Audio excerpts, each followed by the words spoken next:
Vishal Jetwa and the visionary director, Mr. Neeraj Kevan, right here. Please put your hands together. Congratulations, gentlemen. It's an absolute pleasure having all of you here. Congratulations, wonderful. So, we have such rave reviews coming in from everywhere. We have a few questions for you before I open it for the media. Mr. Kevan, may I please begin with you? Homebound has received such a warm response at Cannes and TIFF, and with audiences connecting deeply to its themes and storytelling.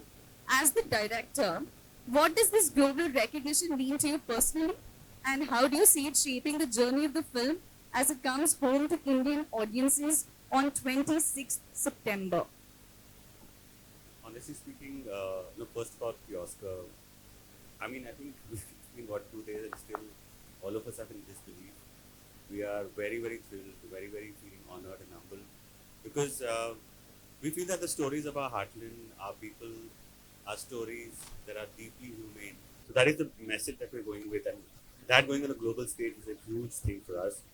But having said that, I feel, I mean, Cannes, Toronto, Melbourne, all of these things happened, and we were super thrilled for the acclaim that we got from around the world. But personally, for me, it being homebound to India is the biggest thing. I mean, that cannot be matched with anything else. We are so eager to see how everyone sees it on the 26th of September. बहुत सोच समझ के नीरज भाई ने बनाई है so that it can reach people, and we've seen that now. We've testament to that fact is कि हमने कांस जैसे ऑडियंस के सामने ये फिल्म प्ले की 800-900 लोगों के साथ मल्टीपल स्क्रीनिंग्स में. वहाँ की ऑडियंस बहुत अलग होती है, क्रिटिक्स होते हैं, फिल्म कॉन्सियर्स होते हैं. फिर हमने टिफ में फिल्म दिखाई और टिफ में 1800 लोग रॉय थॉम्सन हॉल में, ऑर्केस्ट्रा थिएटर है, बड़ा डर लगता है वहाँ जाने में, 3-3 बैल्कनीज होती हैं. लेकिन जिस तरह का रिसेप्शन हमें टिफ में मिला, जो बहुत ही अलग ऑडियंस है, मतलब हमें तो लगा केटी गैलेक्सी में चले गए, चिल्ला चिल्ला के प्यार से हमें तालियों से स्वागत हुआ, लेकिन फिर भी वही रिएक्शन मिला. और 2 दिन पहले हमारी पहली स्क्रीनिंग हुई थी और कई सारे दिग्गज कलाकार जिनकी बहुत इज्जत करते हैं हम, नसीर साहब थे, जावेद साहब थे, अपर्णा सेन मैम, कौन work with before, and we got the same, unanimous heartwarming response. So I think ये बहुत ही स्पेशल फिल्म है, बहुत कम होता है ऐसा. मेरे लिए पर्सनली तो मैं जर्नी की बात करूंगा ही. I don't know where to start, क्योंकि हमने जब शुरुआत की थी प्रेप में, हमने डायलेक्ट वर्क शुरू किया. 2-2.5 महीने 3 महीने हमने वो किया, बिकॉज ज़बान बहुत इंपॉर्टेंट एलिमेंट होती है किसी भी कैरेक्टर का. और आई थिंक हम दोनों ने बहुत हराशा हमको. श्रीधर दुबे भाई जो इस फिल्म में हैं, डायलॉग राइटर हैं, उन्होंने विकास त्रिपाठी का रोल भी किया है. उन्होंने हमारे साथ डायलॉग कोचिंग की 2-2.5 महीने. But the best thing we did was we went to Barabanki together, और हमने कई दिन गांव में बिताए साथ में. हम लोगों से मिलते थे, उनके जद्दोजहद के बारे में पूछते थे, उनकी ज़िंदगी के बारे में, किस चीज़ से उन्हें खुशियाँ मिलती हैं, क्या उनके गम हैं. उठे बैठे हैं, जस्ट स्पेंड टाइम देयर. लोगों ने हमें उनके घर में खाना खिलाया, which was, it's an experience that goes beyond a film. Okay. And when we came back, हम एकजुट हो गए थे एकदम. हमारी दोस्ती भी ज़्यादा जुड़ी हुई हो गई थी, ताकत हो गई थी हमारी, गाड़ी हो गई थी. लेकिन कुछ अजीब सा स्पिरिचुअल एक्सपीरियंस रहा है इस फिल्म पे, और आई थिंक हम सब बहुत ही इमोशनली अटैच्ड हैं इस फिल्म से. और इस फिल्म का जो शूट का एक्सपीरियंस रहा, वो मेरे लिए सबसे स्पेशल रहा है अब तक मेरे करियर में. I don't think I have worked with a director more deeply caring and thoughtful as Neeraj Ghaywan. And मैं अगर इस फिल्म में ना भी होता तो मैं आप सबसे दरखास्त करता, प्लीज़ 26 सितंबर को जाके थिएटर्स में देखिए, because I think it's a very special film and I am very proud of this film. मैं और ज़्यादा वक्त नहीं लूँगा, but that's all I want. Thank you so much, Ashan. Thank you. Knowing your experiences and seeing the trailer, we all know that it promises, and it is one of the most beautiful films that have come across. We're going to wait to see it on 26th. Vishal, can I ask you the next one, please? Please. So you have a knack for choosing emotionally intense and layered roles, and Homebound seems to be no exception. What drew you to this character, and how did you prepare for such depth and authenticity to the role? नमस्ते आप सभी लोगों को. आज नवरात्रि का पहला दिन है तो सभी लोगों को जय माता दी। और इससे बेहतर दिन नहीं हो सकता था आई थिंक हमारा काम शुरू करने के लिए, प्रीमियर के लिए। मैं बहुत ही खुश हूँ। सबसे पहले तो मीडिया के सभी लोगों को बहुत बहुत थैंक यू बोलना चाहता हूँ कि फ़िल्म के बारे में जो लोगों तक, इंडियन ऑडियंस तक और इंटरनेशनली बात पहुँच पाई है, वो आप लोगों के सपोर्ट के बिना हो ही नहीं सकती थी। तो thank you so much for that, दिल से। और जी, यहाँ पे बैठना मेरे लिए बहुत ही बड़ी बात है, बहुत ही खुशी की बात है। और जैसे कि आपने कहा कि मैं ऐसे इंटेंस रोल क्यों चूज़ करता हूँ, आई थिंक सो क्योंकि लोगों ने मुझे इस तरीके के किरदार करते हुए देखा है, तो आई थिंक कुछ लोगों के लिए ईज़ी होता है और सेफ होता है कि विशाल को इस तरीके के किरदार दें। बट मैं एक बहुत ही लालची एक्टर हूँ। मैं दुनिया का कोई भी जॉनर या कोई भी तरीके का कैरेक्टर छोड़ना नहीं चाहता। और ऑटोमेटिकली पता नहीं लाइफ के कुछ एक्सपीरियंस ऐसे रहे हैं जिससे मैं हर एक काम को जब करता हूँ तो कुछ अपने एक्सपीरियंस यूज़ कर लेता हूँ, और वही चीज़ मैंने यहाँ पे की। और इस किरदार को निभाने के लिए आई थिंक मैंने एक गुरु मंत्र का इस्तेमाल किया। और ये मुझे आदित्य चोपड़ा सर ने कहा था जब मैं उन्हें फर्स्ट टाइम मिला था। उन्होंने मुझे कहा था कि आप अपने आप को अपने डायरेक्टर के सामने सरेंडर कर दो। और वही चीज़ मैं अभी तक अपनाता हूँ। यहाँ पे भी मैंने सिंपली उतना ही काम किया है। आई डोंट नो उससे ज़्यादा मैंने क्या किया है। नीरज सर को जब मैं मिला, और तब मेरे दिमाग में एक ही था, क्योंकि सर ने इस फिल्म पे बहुत समय बिताया है, इस सब्जेक्ट पे, इस टॉपिक पे। इनसे ज़्यादा knowledge I don't think so फिलहाल किसी के पास इतना ज़्यादा डेप्थ के साथ नॉलेज होगा। और बाय प्रूफ वो जो कहते हैं वो करते हैं। और इसीलिए आपको इनकी बातों में और इनकी फ़िल्मों में उतना भरोसा आता है, जो आई थिंक ट्रेलर से। और ना कि सिर्फ इंडियन ऑडियंस, बट जहाँ भी हम टिफ में, मेलबर्न में और कैन में गए, वहाँ पे सेम रिस्पॉन्स था, क्योंकि यूनिवर्सली एक्सेप्ट किए जाने वाले फैक्ट बताते हैं सर। और यहाँ पे मेरा सिर्फ यही था कि सर ने जैसे कहा, जो हमें एक राह बना के दी, मैं और ईशान, जानवी, हम सभी लोगों ने सिर्फ आई थिंक मेरे अकॉर्डिंग सिर्फ इतना किया कि उन्होंने जो कहा वो हमने किया। और एक और बहुत ही इम्पॉर्टेंट बात मुझे ऐसा लगता है कि हम एज एन एक्टर सिर्फ फेस ऑफ द फिल्म है, और हम अपनी फिल्म को रिप्रेजेंट करते हैं अपने फेस से, बातें करते हैं, आप लोगों से मिलते हैं। बट ये किरदार जब स्क्रीन पे इतना अच्छा लगता है, उसके पीछे एक बहुत ही इम्पॉर्टेंट फैक्टर है, वो है team work.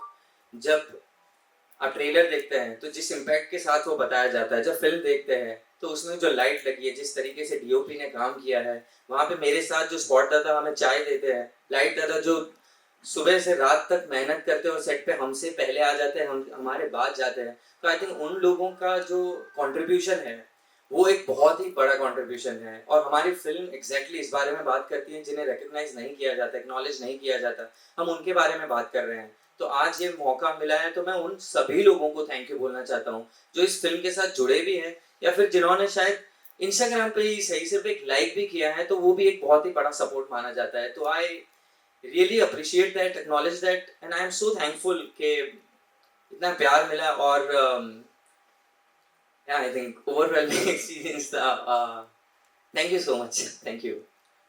Thank you so much Vishal. इसी के साथ हमारे जो प्रिय मीडिया और प्रेस मेंबर्स आए हैं, उनके लिए we have now opened the floor for questions. May I please request you to ask in the questions that you have. We have mics that are just coming to you.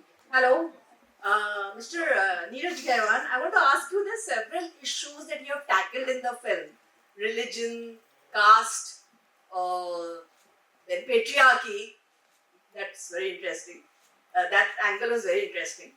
And then you have COVID coming later. So, what was the most challenging for you? Tackling so many issues in one film. Challenging, I would say, it wasn't like, let's say this often. You know, it was just that these two boys, it is based on a true story, as you all know, and these two boys existed for real, and that's how Basharat Peer took that and wrote this seminal piece for the New York Times. So we picked up from that, but then like, because they couldn't be just hollow tokens, they had to be fully fleshed out, and also since it had to be that way. So my thing is that when I write or direct, I have to make it my own. Otherwise, I find it very difficult to like, feel for it. I have to feel for it. I have to like. So then I actually went deep dove in my own childhood, my own teenage, and tried to understand what I went through. Because a large part of my life I've been passing and masquerading as a Prakash member, and then I came into my own. So this is sort of similar to how Chandan's arc has been. So the idea has been not to like snuff it with too many issues or whatever. This came organically, and also it is also like, okay, fine. I'm from a particular community, but I can't be presenting it like one goodie whatever. So I had to also call out my own thing, and this happened because I grew up in a patriarchal household. So I had seen how my sisters were favored more than me, and that shame I carried for a long time. The shame of hiding my identity and passing off as someone else. I had to put it out on film. Yeah, I was favored more than my sisters, and it, like they would tell my nephews and nieces were told that your Neeraj Mama was very cute, and then that's why we were favored. But no, I realized that it was not because I was cute or little. It was just because of me. Yeah, I'm Rajiv Vijayakar here. Hello. I am proud to say that I was one of the jury which selected this movie for the Academy Awards. Yeah, and of course, congratulations for the movie. My question was a little. The only thing I'm not very clear about the film is how did that New York Times article transform into this film? What was the process? See, the New York Times article was actually the climax of the film, because that article was just the climax. That what happens when these boys take that journey from Surat to their home. So that's why it's called Homebum. And that, I mean, my penchant for realism and my adherence to journalism and my respect for journalism is that I didn't want to tamper with that story. So that bit, of course, it's a bit dramatized from what the actual story was. Like the actual final event did not happen on the road; it happened in a hospital. But I took those liberties just to enhance the drama. But that entire section was not tampered with much. But the challenge for me was that if you have that, it's like you have the climax and now you build the entire story, entire world, entire characters. I did meet with the surviving families, and but then so much has gone on in their lives that they couldn't open up much. So you met the real people. yes, I did. We traveled. So me and Basharat also had this journey, like the Shoaib and Chandan. We went to the village, and it was simply heartbreaking. Mohammed Sayyub and Amrit, these were the two people. And I went to Amrit's house, and it was heartbreaking. It was simply heartbreaking. And since you all have seen the film, I must tell you that it is my wishful thinking of I want to put out marginalized communities, and the only way to escape is education. That's the message that I'm putting out. And it was lovely to see that Shoaib finally decides that he also does fulfill his friend's promise, his dream that he should get education, that he does that. But you know how real life is, that actual person who's in real life, he's now a construction worker in Dubai. तो first of all मेरा question ये कि इसमें जब casting किया जा रहा था तो ईशान और विशाल के कैरेक्टर्स के लिए तो क्या आपका थॉट प्रोसेस था कि ये परफेक्ट कास्टिंग रहेगी इस कैरेक्टर के लिए शोएब और देखिए, मैं किसी इंसान की मंशा देखता हूँ पहले कि उनमें अंदर वो कुर्बत है कि नहीं, अंदरूनी हिस्से को टटोल के देखता हूँ, क्योंकि मुझे वो ज्यादा इम्पोर्टेंट लगता है कि ना कि भाई अब दोनों इतने गुड लुकिंग है, क्या लोग बोलेंगे गांव का दिख रहे हैं। एंड ये हमारी धारणा बन चुकी है, काफी लोग सोचते भी हैं कि शायद अरे ऐसे तक के लोग आप इतने फेयर स्किन क्यों दिखा रहे हैं, आप जानवी कपूर को एक दलित कैरेक्टर क्यों बता रहे हैं। बट मैं कहता हूँ कि हमारे भारतवर्ष में हर तरीके के लोग हैं, हर तरीके के वो हैं, तो उसमें मुझे कभी वो नहीं था। मैं सिर्फ ये देख रहा था कि इनमें एक्टिंग का टैलेंट और अंदर से भूख होनी चाहिए, होड़ होनी चाहिए कि भाई इस किरदार को हम बहुत शिद्दत से निभाएंगे। और उससे भी ज्यादा जरूरी मेरे लिए, जैसे ये लोग बता रहे थे, उससे मेरे लिए क्या है कि अब सभी अच्छे एक्टर्स हैं, सभी सारे अच्छे एक्टर्स हैं, लेकिन मेरे लिए था कि आप सिर्फ परफॉर्म करोगे, लाइनें बहुत अच्छी बोलोगे, बहुत अच्छा मूवमेंट करोगे, बस यही काफी नहीं था। मैं चाहता था कि क्योंकि हम तीनों, हम चारों जो फिल्म में, हम सारे जितने भी फिल्म में हैं, हम लोग एक पूरे समाज को रिप्रेजेंट कर रहे हैं। चाहे वो हजारों चंदन है, हजारों शोएब है, हजारों सुधा हैं और हजारों वैशाली हैं इस दुनिया में और हमारे भारत में, जिनकी कहानियां बोल रहे, तो हमारे पास बहुत बड़ी रिस्पॉन्सिबिलिटी। तो मैं चाहता था कि ये सब लोग उतनी शिद्दत से कैरेक्टर्स को समझे। तो हमारा वो जो सफर है ना, कि जो समझने की, मतलब जस्ट टेक्स्ट नहीं, जस्ट डायलॉग में उसके पीछे क्या क्या है, क्या हुआ है, क्या नहीं हुआ है, जैसे कि एग्जांपल के तौर पे, जैसे the first lesson that they went with was, इन लोगों को तीनों को मैंने किताब दी थी एनालाइजेशन ऑफ कास्ट वो पढ़ने के लिए। उसके बाद धीरे धीरे मैंने इनको वो सब बताया, फिर हम लोग गाँव में घूमे ताकि इनको रियल एक्सपीरियंस मिले, क्योंकि किसी का लिव्ड एक्सपीरियंस आप रेप्लिकेट नहीं कर सकते, आप जितना हो सके करीब पहुंच सके। तो मैंने वो तो इसीलिए इन लोगों की कास्टिंग हुई, क्योंकि वो आपको लिव्ड रियलिटी के जितनी करीब पहुंचेंगे। तो मैं यही चाह रहा था कि ये किरदार आपके पास नहीं आने वाला, आपको जाना होगा, आपको सफर तय करना होगा कि यहाँ से आप उठेंगे शहरों से, अपने अपने प्रिविलेज लाइफ से निकल कर आप वहां जाओगे और उस चीज से रूबरू होगे, तभी वो आप में अंदर समाएगा। तो इन लोग मतलब मैं अभी दोबारा फिल्म बनाऊंगा तो शायद इन तीनों के साथ दोबारा बनाऊंगा, शायद मतलब आप जानते हैं। भाई ईशान विशाल, मैंने फिल्म देखी मुझे बहुत पसंद आई और सभी को पसंद आ रही है, और अब ऑस्कर के लिए भेजी जा रही है, तो भेजी गई है यहाँ से, तो उसके लिए बहुत बधाई। मुझे दो सीन खासकर बहुत ज्यादा मतलब हार्ट ब्रेकिंग लगे। एक जब आप लोग पैदल लौट रहे होते हैं और चंदन आपकी गोद में वो दम तोड़ रहा होता है, और एंड में जब आप उनकी माँ को वो चप्पल दे रहे हैं, मैं जानना चाहूंगा कि आप दोनों के लिए कौन, मतलब जैसे सब्जेक्ट ही ऐसा है हार्ट ब्रेकिंग है, आप लोगों के लिए सबसे ज्यादा डिफिकल्ट सीन कौन सा था? बहुत ज्यादा इमोशनली डिफिकल्ट सीन, मतलब फिजिकली तो डिफिकल्ट फिल्म है ही, हमें समझ में आ ही रहा है जी, इमोशनली डिफिकल्ट फिल्म सीन कौन सा था आप दोनों के लिए? जी कौन से सीन से? ज्यादा रिस्क ले ये कि स्पॉयलर्स ना दें, क्योंकि लोग देखेंगे तो जैसे ये हम कोशिश करेंगे कि आपके सवाल का जवाब हम पूरी शिद्दत से दें, बट हम स्पॉयलर्स ना देंगे क्योंकि अभी इंडिया में लोगों ने देखी नहीं है। आप लोगों ने देखी तो आप समझ सकते हैं तो डिटेल में जाए बगैर मैं आपके दोनों वाकये का, मैं दोनों सीन्स का जवाब I'll start। मैं एक्चुअली ईशान के सीन के बारे में ही बोलने वाला था। आई थिंक ईशान के ऐसे दो सीन हैं जो इमोशनली बहुत चैलेंजिंग थे, तो मुझे ऐसा नहीं लगता कि मैंने उतने चैलेंजिंग सीन किए हैं, बट ईशान के सीन मैंने जो देखे तब मुझे ऐसा लगे कि it was very difficult for him, और मैं उन्हीं सीन के बारे में I think Ishaan if you share your experience would be better. नहीं, देखिए चैलेंजिंग तो कोई भी सीन हो सकता है, अक्सर ऐसा होता है, और विशाल ने पहले इंटरव्यूज में कहा भी है, और मैं इस बात से पूरी तरह से सहमत हूँ कि अक्सर ऐसा होता है जो पेपर पे सबसे मुश्किल सीन लगता है या इमोशनली इंटेंस सीन लगता है, वो किसी ना किसी तरीके से हो जाता है, बिकॉज आई थिंक आपका पहला कनेक्शन बतौर एक आर्टिस्ट, एक एक्टर उन चीजों से बनता है ऑन अ बेस लेवल। पर जो सीन ज्यादा सिंपल होते हैं, जिसके बारे में आप शायद ज्यादा सोचते नहीं है, आप ज्यादा घबराते नहीं है उन सीन से, कहीं ना कहीं उनमें कोई कॉम्प्लेक्सिटी आ जाती है, कोई tricky is the word that we use, कि वो ट्रिकी सीन्स हो जाते हैं और उनको समझना और उसका सुर पकड़ना कभी कभी मुश्किल हो जाता है।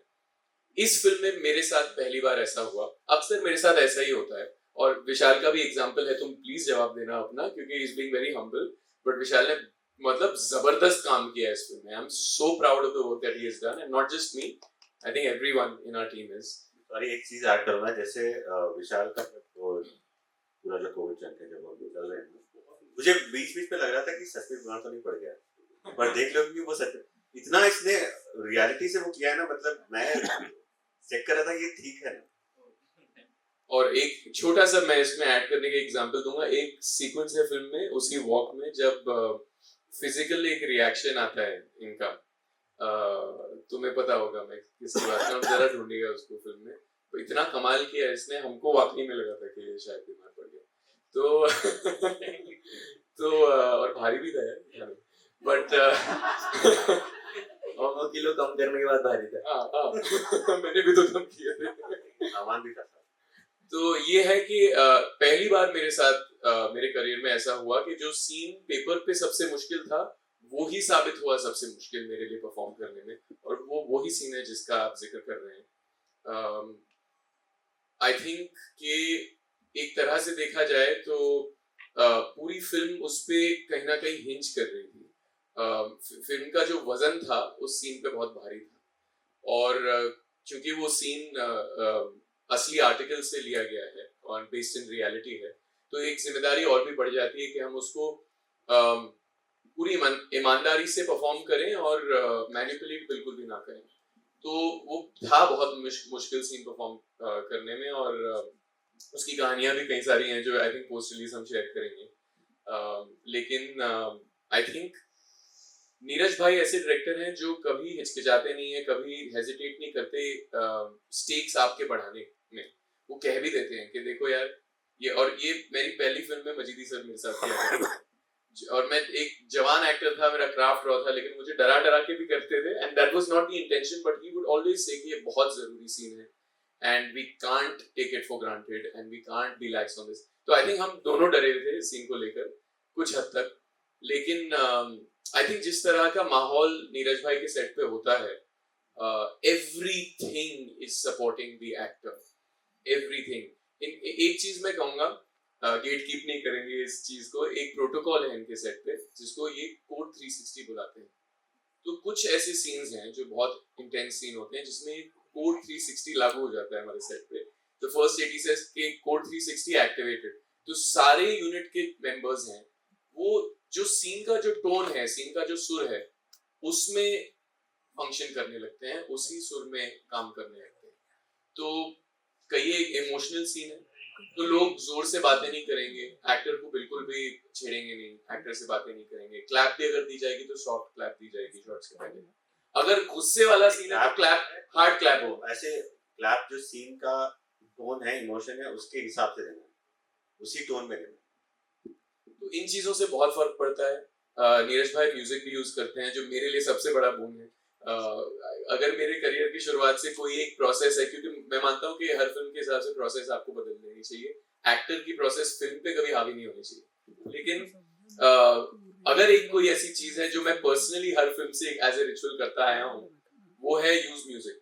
तो मुझे जब पहला पेचेक मिला था मेरी पहली फिल्म पे बियॉन्ड द क्लाउड्स में, तो मैंने उसका इस्तेमाल एक छोटा सा स्पीकर खरीदने में किया था और उसी फिल्म में मैं यूज कर रहा था। वो स्पीकर मेरे वैन में रहता था या फिर हेडफोन्स लगाए होते थे। और म्यूजिक से मुझे लगता है कि इमोशंस जो होते हैं, भावनाएं होती हैं, वो कहीं ना कहीं उभर के आ जाती हैं बाहर।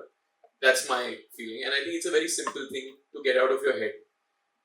अक्सर हम ओवर थिंक कर लेते हैं, जब अटक जाते हैं अपने खुद के थॉट्स में, तभी रुकावट आती है सीन में फ्लो करने में। तो I use music a lot and he इसमें हम लोग we should acknowledge the music that for this specific thing that you talking about. उसमें कई 3-4 गाने थे जो हमारे थे, लेकिन उसमें सबसे स्पेशल जो गाना था जो काफी मुझे प्रभावित भी किया और बहुत सालों से, और एक फिल्म के लिए प्रेरणा स्रोत रहा है पूरी फिल्म के फिल्मांकन के दौरान और उसके लिखने के दौरान।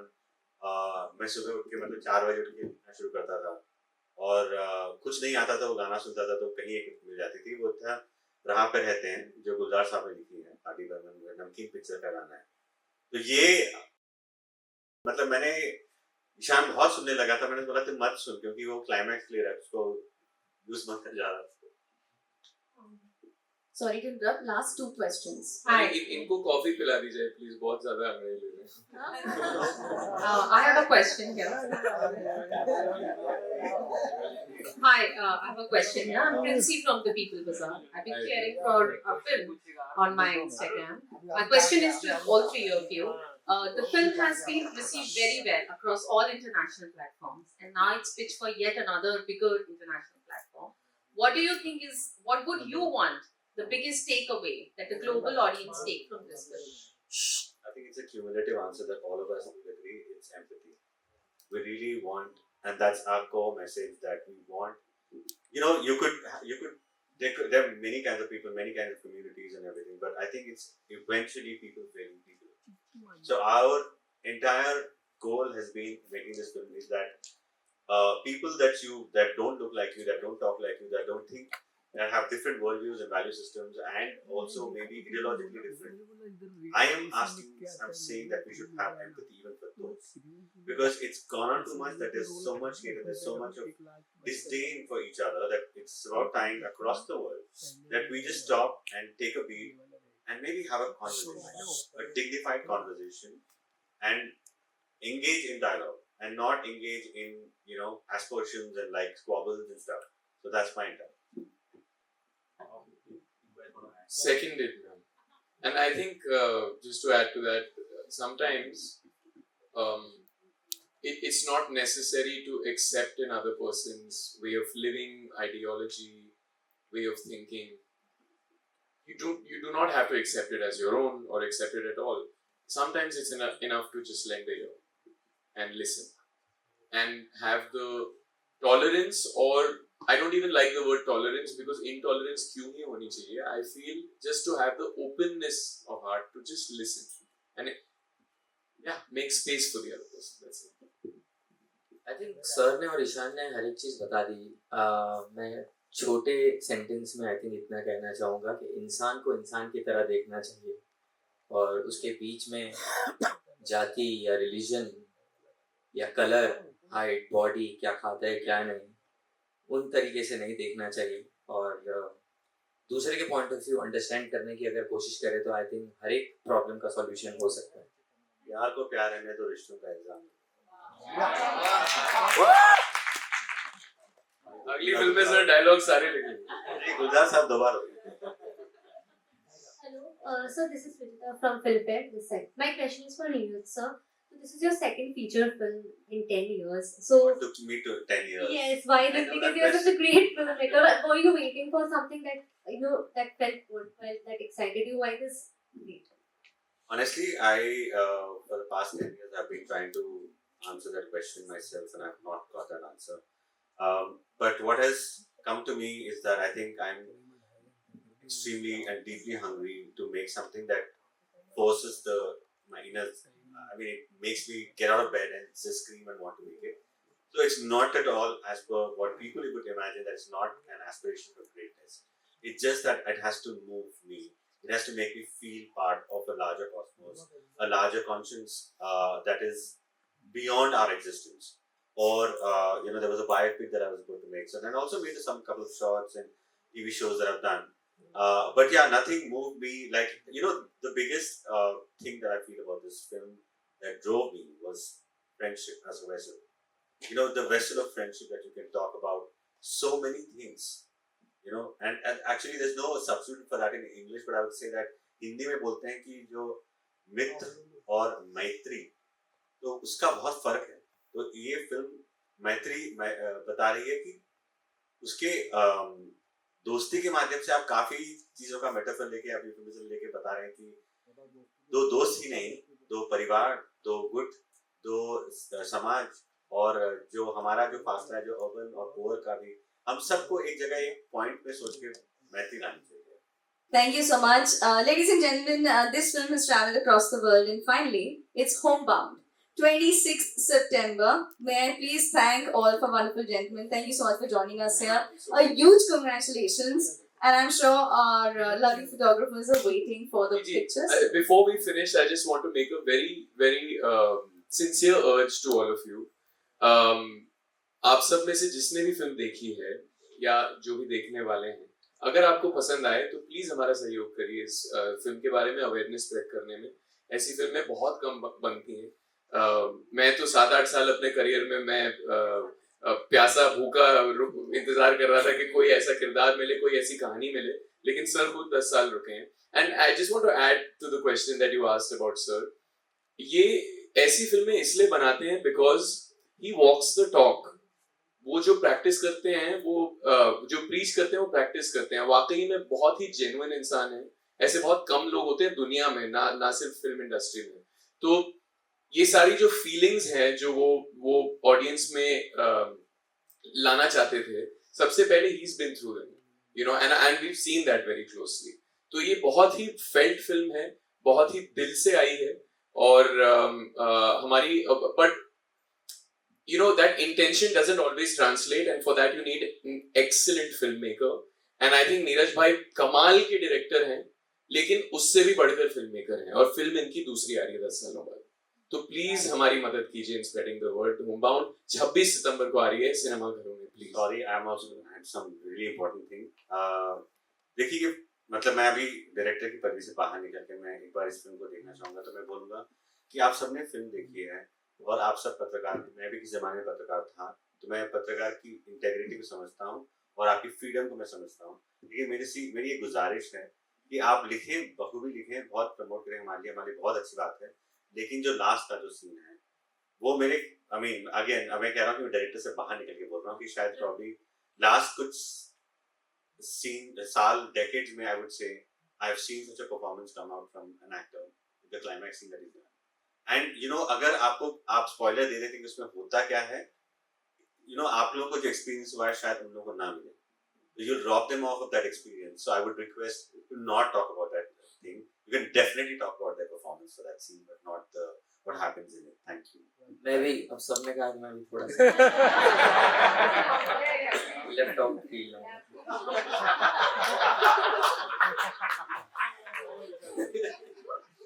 नीरज जी जानवी कपूर भी मिस ही कर रहे हैं. देखा मेरे को भूल गए वापस. नहीं, मैं एक बात जरूर कहना चाहूँगा. जितने भी लोगों ने फिल्म देखी है, फिल्म प्रमोट करें और आगे इस वर्ड ऑफ माउथ को लेके जाए. इन सबसे ज़्यादा ज़रूरी है कि जो भी लोग फिल्म देखें, हम फिल्म बनाते हैं एक मैसेज के लिए, और कभी कभी क्या होता है वो मैसेज सिर्फ सुनने के बाद, थिएटर से बाहर निकलने के बाद हम छोड़ देते हैं. तो हमारा जो मोटिव है फिल्म बनाने का और एक समाज में एक बदलाव लाने का, वो मायने नहीं रखता फिर अगर हम बदलते नहीं और हमारे अंदर जो शिफ्ट आया है वो हम आगे कैरी नहीं करते. तो आई रियली वांट कि अगर ये फिल्म आपको जिस भी तरीके से शिफ्ट करे और एक पॉजिटिव नोट पे अगर आपको खत्म हो रहा है ये फिल्म, तो प्लीज वो बदलाव अपने अंदर रखें, क्योंकि वो ही एक बहुत ही इंपॉर्टेंट फैक्टर है. और तभी हमें लगेगा कि हमारी जीत हुई है, कमर्शियल जीत, और एक्टिंग अच्छी की है, स्टोरी अच्छी लिखी है, वाओ क्या बहुत अच्छा हो गया, ये सब मैटर करता है. बट उससे ज्यादा हमें खुशी तब होगी और हमें ऐसा लगेगा कि हम जीते हैं जब लोग बदलेंगे, वरना फिर ये एक वही फिल्मों में से रह जाएगी जो 50 फिल्में हम देखते हैं और छोड़ देते हैं. I'm really sorry to add, but he said such a brilliant thing. उसका एक एडिशन आप लोग ये याद रखिए कि आप अगर आपने फिल्म देखी है, आपको सोचने में थोड़ा मजबूर करेगा. आप घर जाइए, घर जाने के बाद सुबह जो पर्सन आता है कूड़ा लेने के लिए, उसका नाम पूछिए, समझिए वो कहाँ से आ रहा है, क्या कर रहा है.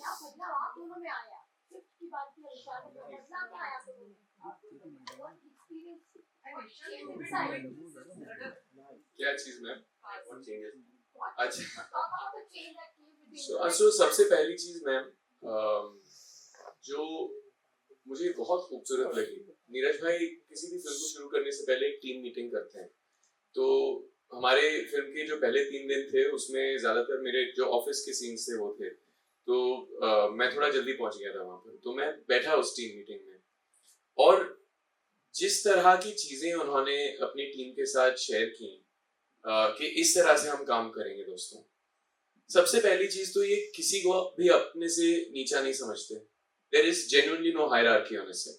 हायरार्की सबसे पहले तोड़ते हैं वो. कोई बड़ा नहीं है, कोई छोटा नहीं है, कोई स्पॉट दादा नहीं है, कोई लाइट दादा नहीं है. आप प्लीज उनको नाम से पुकारिए. Everybody is an equal contributor to the film. अगर किसी के पास किसी चीज के बारे में कोई ख्याल हो तो वो बेझिझक जाके इनसे पूछ सकता है. मैंने देखा है खुद. और अगर कोई अपने हेजिटेशन से नहीं पूछ रहा तो वो उनको खींच के बाहर लाते हैं कि यार रिजवान बेटा इधर आना. कोई प्रोडक्शन असिस्टेंट हो, अगर कोई आर्ट असिस्टेंट हो, क्या लगता है यार इसके बारे में ऐसा बताना. वो उनको सबसे ज्यादा समझ है उनको क्या फिल्म बनानी है, लेकिन वो सुनते सबके हैं. and that's a very rare quality. I don't see that, but that's why I say practice what you preach. You know, I see him do that. Everybody is humanized on his set. वो हमारे set पे we had a consent about, firstly it was about it has to be a more than 50% women crew, and they can't be just token crews. They have to be HODs. That has what I've followed for many years. जो भी काम किया हूँ उसमें it is a clear mandate to have that. It is a mandate to prefer people who are mostly ignored. It could be Dalit Muslim, LGBTQI. So I try to prefer people who are equally talented to come on board.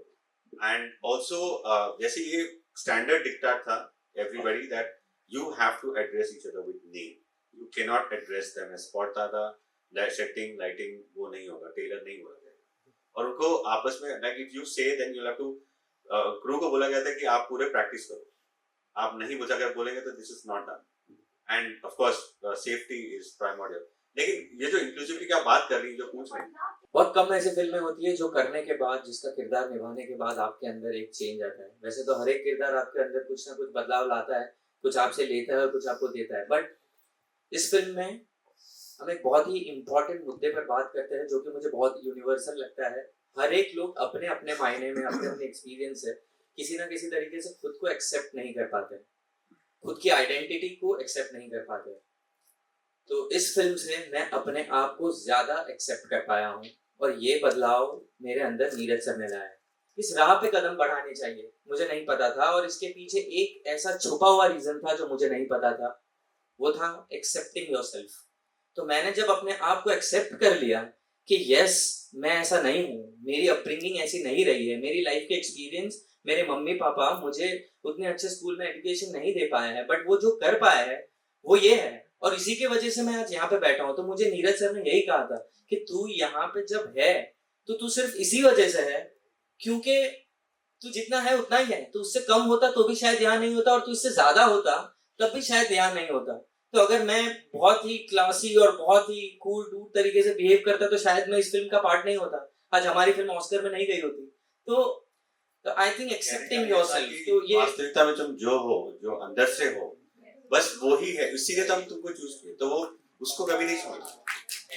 Fantastic. हमारे बात का सबूत ये है कि ये बड़े बड़े थिएटरों में 2600 कैपेसिटी के थिएटरों में बैठ के टोरंटो में, कांस जैसी जगहों में अपनी भाषा में उसने अपनी बात में बात होनी चाहिए, चाहे वो कोई भी जबान में, तो इसने अपनी बात कही और थिएटर तालियों के गूंज से भर गया। सो बात में बात होनी चाहिए because he speaks very well, and also that's why ma'am we made this film, we made a very rooted Indian film.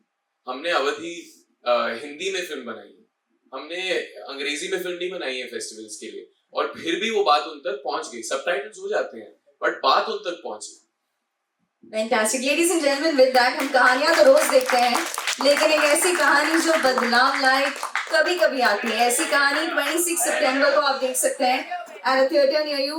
हमारी जो photographers हैं, all of our esteemed media members, we have the photo opportunity happening now. Thank you once again for joining us here. It's an absolute pleasure having your company at this wonderful gathering this afternoon. Thank you so much. Thank you.